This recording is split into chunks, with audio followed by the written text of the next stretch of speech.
সম্পদ হলো আল কোরআন। এই মুসলমানের ধর্মগ্রন্থকে অবমাননা করেছে, তার দৃষ্টান্তমূলক শাস্তি আমরা কামনা করি।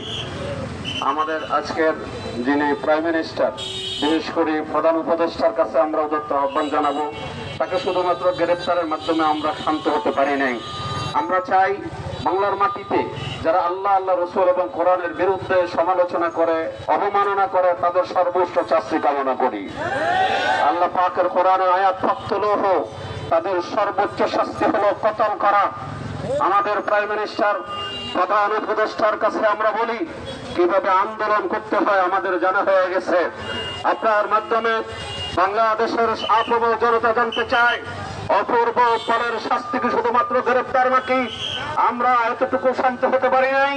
বাংলার মাটিতে মুসলমানদের হৃদয়ে রক্তক্ষরণ হচ্ছে।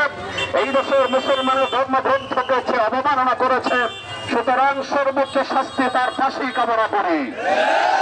প্রাইম মিনিস্টারকে জানিয়ে দিতে চাই, আপনি অন্যান্যদের মতো অলি খেলার ফলে চলবে না। অন্যদের মতো এই ব্যাপারটাকে সাধারণ মনে করলে হবে না।